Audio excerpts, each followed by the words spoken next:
Hello दोस्तों, नमस्कार। Info world India के इस यूट्यूब चैनल में आपका स्वागत है।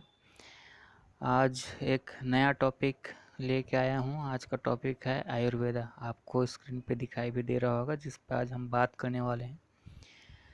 सबसे पहले तो मुझे ये पूछना चाहिए कि आप लोग कैसे हैं। ये क्वेश्चन इसीलिए क्योंकि सबसे इम्पोर्टेंट क्वेश्चन यही होता है कि आप कैसे हैं। यदि आप अच्छे हैं तो सब कुछ अच्छा होगा। यदि आप स्वयं ही अच्छे नहीं हैं तो बाकी दूसरों के लिए अच्छा हो सकता है, लेकिन आपके लिए तो नहीं हो सकता।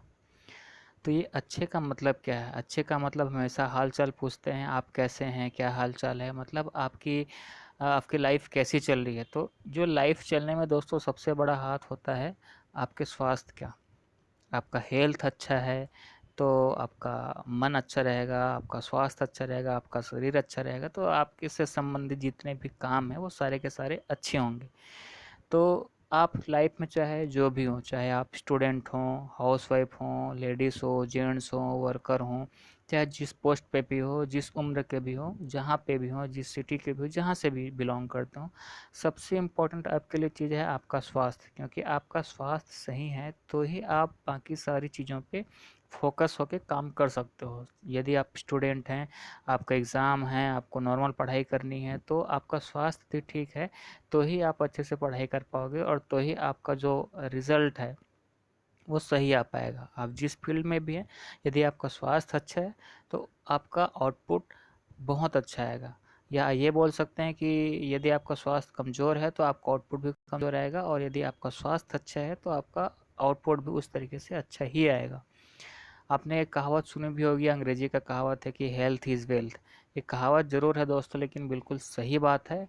हेल्थ इज़ वेल्थ, आपका स्वास्थ्य ही आपका धन है। क्योंकि आप यदि स्वस्थ हैं तो आप सही तरीके से काम करेंगे, ज़्यादा डेडिकेट होकर काम करेंगे, सही मन से काम करेंगे, आपको उस काम पे फोकस रहेगा, तो आपका जो काम होना है, जो रिज़ल्ट आना है वो बेहतर आएगा, और आप अपने प्रगति की ओर सही दिशा में और सही समय में आगे बढ़ेंगे। इसलिए हेल्थ इज़ वेल्थ कहा गया है। तो ये सब बताने का आज का टॉपिक चूँकि मैंने लिया है आयुर्वेदा, तो आयुर्वेद जो है कहीं न कहीं आपके स्वास्थ्य से संबंधित है। अब आज का जो टॉपिक है आयुर्वेद तो ज़रूर है, लेकिन क्या आपको पता है कि सही मायने में आयुर्वेद किसको बोला जाता है? आयुर्वेद, यदि आप सोचते हैं कि आयुर्वेद तो ये एलोपैथिक का विपरीत है, एलोपैथिक में इंजेक्शन, दवाई, मेडिसिन ये सारा चीज़ होता है, और आयुर्वेद है तो उसका अपोजिट है। तो यहाँ पे भी आपको ठीक है किसी न किसी रूप में, लेकिन आपको दवाई ही लेना है। यदि आप ऐसा सोच के आयुर्वेद को बोलते हैं तो शायद कुछ हद तक सही होंगे, मे बी, बट मुझे नहीं लगता कि आप बिल्कुल सही हैं। क्योंकि जैसे ही आयुर्वेद का मन आता है, आपके दिमाग में ख्याल आता है, या कहीं से आप आयुर्वेद के बारे में सुनते हैं, तो आपको पता है मुझे कि आपके दिमाग में ये जो आपकी चित्र में दिखाई दे रहा है, ये जड़ी बूटी, काढ़ा, कुटना, ये सारा चीज़ जो है वो आता है कि भाई आपके पास दो ही रास्ते हैं, आप बीमार पड़ गए तो, कि या तो आप एलोपैथिक मेडिसिन लीजिए या आप आयुर्वेद की दवाई लीजिए। तो एलोपैथिक का आपको पता है कि उसके साइड इफ़ेक्ट्स 100% कह सकते हैं कि होते ही हैं। 100% नहीं सही, लेकिन चांसेस रहते हैं कि आपको साइड इफ़ेक्ट्स हो सकता है, यदि खास करके आप किसी दवाई को लंबे समय तक लेते हैं तो। और वो एक अलग मुद्दा है कि एलोपैथिक अच्छा है कि नहीं है, आयुर्वेदिक अच्छा है कि नहीं है, किस तरीके से दोनों में एक दूसरे का डिफरेंस है, वो अलग मैटर, उस पर फिर कभी बात करेंगे। लेकिन आपको पता है कि आपको यदि बोला जाए कि दोनों में से कौन सा रास्ता अपनाएंगे, तो आप कहीं ना कहीं मन में ये रहेगा, दिल में ये रहेगा कि हाँ, मैं आयुर्वेद का राह अपनाऊँ।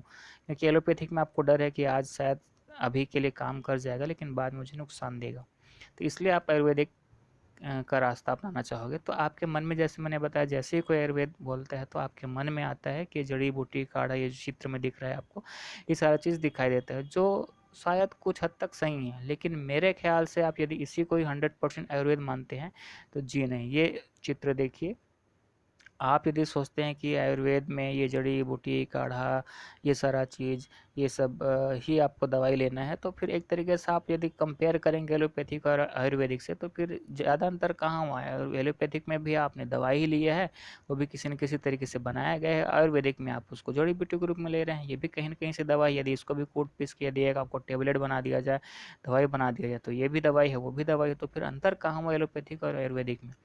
तो मैंने बताया कि कुछ हद तक सही है कि लोग जड़ी बूटी काढ़ा, क्योंकि नेचर से जुड़ा हुआ चीज़ें हैं, वो शुद्ध रूप में मिलती है आपको, इसलिए आप ये बोलते हैं कि आयुर्वेद अच्छा चीज़ है। लेकिन जो चूँकि मैंने बताया कि पूर्णतः आयुर्वेद ये नहीं है, एक्चुअल में आयुर्वेद क्या है आपको समझना है दोस्तों। एक्चुअल में आयुर्वेद जो है वो ये दोनों नहीं है। एक्चुअल में आयुर्वेद जो कहा गया है, आपको पता होगा कि आयुर्वेद जो है आज से लगभग 5000 साल पहले, भारत की देन है, लगभग 5000 साल पहले आयुर्वेद की रचना हुई थी। आपने ग्रंथ पढ़ा भी होगा, चरक संहिता पढ़ा होगा, सुश्रुत जो महान ऋषि थे, वो ये सब जो है हमारे पूर्वज हैं, ये हमारे भारत देश के ऋषि मुनि हैं जिन्होंने आयुर्वेद का ज्ञान अर्जित किया। उन्होंने उनके बारे में पूरा किताब लिखा हुआ है। तो यदि आप उनके किताब के माध्यम से जाएंगे तो आपको पता चलेगा कि असली आयुर्वेद क्या है। तो दोस्तों मैं ये कहना चाहता हूँ कि असली आयुर्वेद ये जड़ी बूटी ना है, नहीं है। असली आयुर्वेद जो है आपका दिनचर्या है। जी हाँ दोस्तों, आपका दिनचर्या ही असली आयुर्वेद है। कोई बोलता है कि यदि आप आयुर्वेद को अपनाइए, इसका मतलब ये नहीं है कि आपको जड़ी बूटी खाना है, जड़ी बूटी से कोई बीमारी का इलाज करना है। बीमारी हो गई फिर आप उसका इलाज कर रहे हैं तो आपके पास रास्ता है कि एलोपैथिक से जाएँ, आयुर्वेदिक से जाएँ, वो अलग चीज़ है। लेकिन आयुर्वेद बताता है कि आपका दिनचर्या सही होना चाहिए, आपका खान-पान सही होना चाहिए। तो मैं ये कहना चाहता हूँ कि आयुर्वेद का मतलब आपका दिनचर्या है, ऋतुचर्या है, किस समय में क्या खाना चाहिए, किस मौसम में क्या खाना चाहिए, कब खाना चाहिए, कितना खाना चाहिए, कौन-कौन सा चीज़ खाना चाहिए, कौन सा चीज़ नहीं खाना चाहिए, ये आयुर्वेद है। और यदि आप समय और ऋतु के हिसाब से खाना खाते हैं, आपकी प्रकृति होती है, वात पित्त कफ जो बोला जाता है, उसके हिसाब से खाते हैं, तो ये असल आयुर्वेद है। तो मेरा कहने का मतलब ये नहीं है, कहने का मतलब ये है कि आपको जड़ी बूटी लेना है, ऐसा नहीं है। आपको आयुर्वेद का मतलब है कि आपको अपनी दिनचर्या सुधारनी है। ठीक है दोस्तों, तो दिनचर्या सुधारनी है। और सबसे पहली बात, अब इसमें जब बात करेंगे तो आपको बहुत सारी चीज़ें जो हैं आपको इसमें ध्यान देने वाली बात है कि एक तो मैंने बताया कि आपका दिनचर्या दिनचर्या कैसा हो, प्लस उसके बाद आपका खान-पान कैसा हो, किन चीज़ों को खाना चाहिए, किन चीज़ों को नहीं खाना चाहिए। आप अवेयर हो। जैसे खाने की बात करते हैं तो आपको मैं बताऊँगा ये चीज़ कि आपको खाना चाहिए, तो बिल्कुल नहीं खाना चाहिए। ये फ़ास्ट फूड के अंतर्गत आता है दोस्तों, ये आपको नुकसान करता है, आपको पता है। फिर भी लोग ज़्यादा से ज़्यादा मात्रा में ऑनलाइन ऑर्डर कर रहे हैं, चाव से खाते हैं आज के युवा जो हैं, तो ये बिल्कुल सही नहीं है। सही खाना कौन-सा है? आपका जो इंडियन फूड है वो बिल्कुल सही खाना ये आपको दिख रहा है। सही समय पर लिया गया ये जो सात्विक भोजन है, यही आपका भोजन होना चाहिए, आपका खाना होना चाहिए, ना कि जो आप फ़ास्ट फूड लेते हैं वो।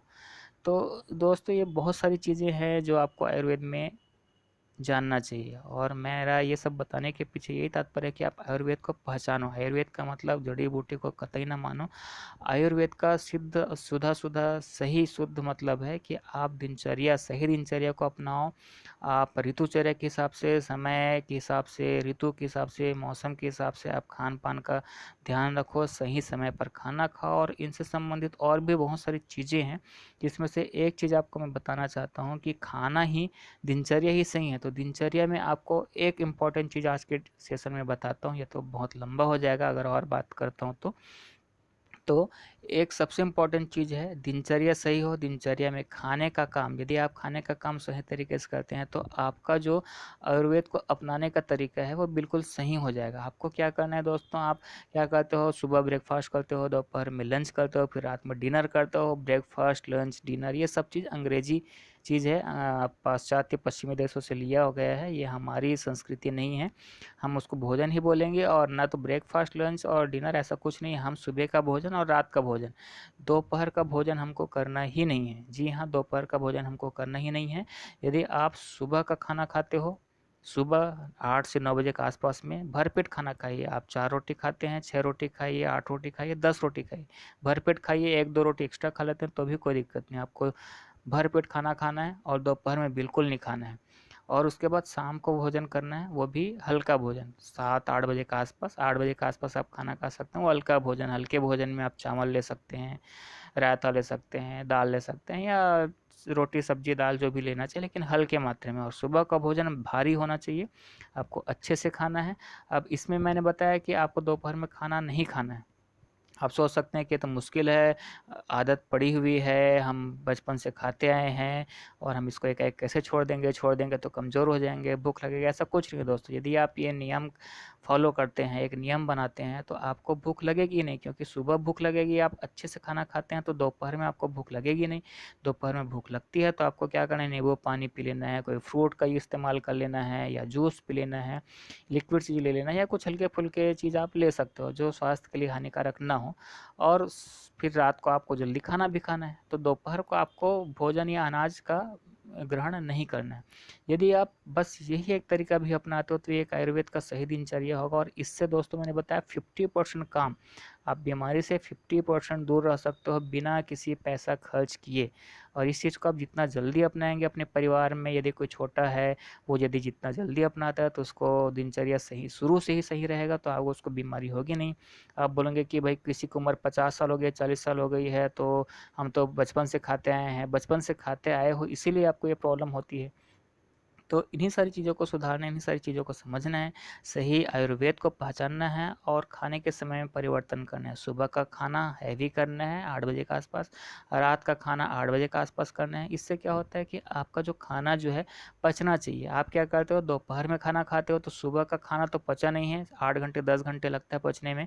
आप सुबह नाश्ता कर लिए हो और 8 बजे 9 बजे 12 बजे 2 बजे फिर खाना खा रहे हो तो पचा नहीं है, फिर खाना खा लिए, 12 बजे खाए हो, फिर से पचा नहीं, फिर रात में फिर भोजन ग्रहण कर ले, तो इससे क्या है कि पहले वाला खाना पचा नहीं है, वो चीज़ पका नहीं है, पचा नहीं है, आपने उसके ऊपर फिर खाना डाल दिया तो पहले वाला खाना तो सड़ेगा ही सड़ेगा, मतलब गंदगी पैदा करेगा, बदबू पैदा करेगा, कीटाणु पैदा करेगा, आपके शरीर में बीमारी पैदा करेगा। तो ये बहुत सारी चीज़ें हैं जो एक दूसरे से रिलेटेड है, एक वीडियो सेशन में कर पाना तो मुश्किल है।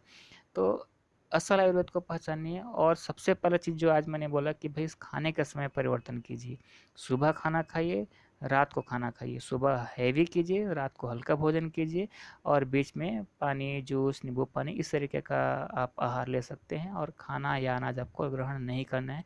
ये चीज़ मैं अपने से नहीं बोल रहा हूँ, ये 5000 साल पहले जो साबित है, जो चरक संहिता है या आपको आयुर्वेद की जो वास्तविक किताब मिलेगी उसमें ये सारी चीज़ें मिलेगी दोस्तों। और भी बातें बहुत सारी करने की, लेकिन आज का मुझे कहने का, आज की इस वीडियो का मतलब था कि भाई आप आयुर्वेद का मतलब जड़ी बूटी समझते हैं, ऐसा नहीं है, दिनचर्या से है। उसका एक कारण मैंने बता दिया, एक विधि बता दिया कि आपको खाने का समय कैसे निश्चित करना है, और इस पे और भी डिटेल बातें आगे आने वाले सेशन में करेंगे, ज़रूर करेंगे। यदि आपको ये वीडियो अच्छा लगा तो आप इस वीडियो को लाइक कीजिए, शेयर कीजिए, मेरे चैनल को सब्सक्राइब कीजिए, और यदि आपको अच्छा लगा तो बिल्कुल ही लाइक तो बनता है दोस्तों। और आप कमेंट बॉक्स में कमेंट भी कर सकते हैं कि आपको इससे संबंधित और क्या चीज़ें जाननी है। यदि आपका लाइक, कमेंट, सब्सक्राइब करेंगे तो मुझे उत्साह मिलेगा और मैं इस पे एक पैदान और आगे जाऊंगा, क्योंकि मैंने तो अभी सिर्फ 50% की बात कही है कि 50% जो चीज़ आपका बीमारी से दूर रहने का है वो आपका इतने में हो जाता है दिनचर्या को मात्र अपनाने से। इसमें आपका पैसा जा नहीं रहा है, मैं तो बोलता हूँ पैसा बच रहा है, क्योंकि 2 टाइम खाना खा रहे हैं दोस्तों, 3 टाइम में 3 टाइम का खर्चा होगा, 2 टाइम में 2 टाइम का खर्चा होगा।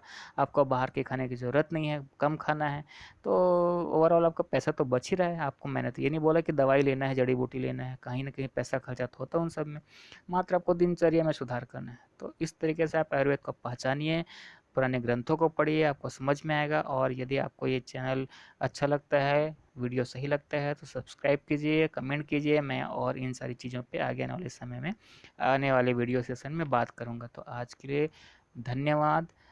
जय हिंद, जय भारत, नमस्कार।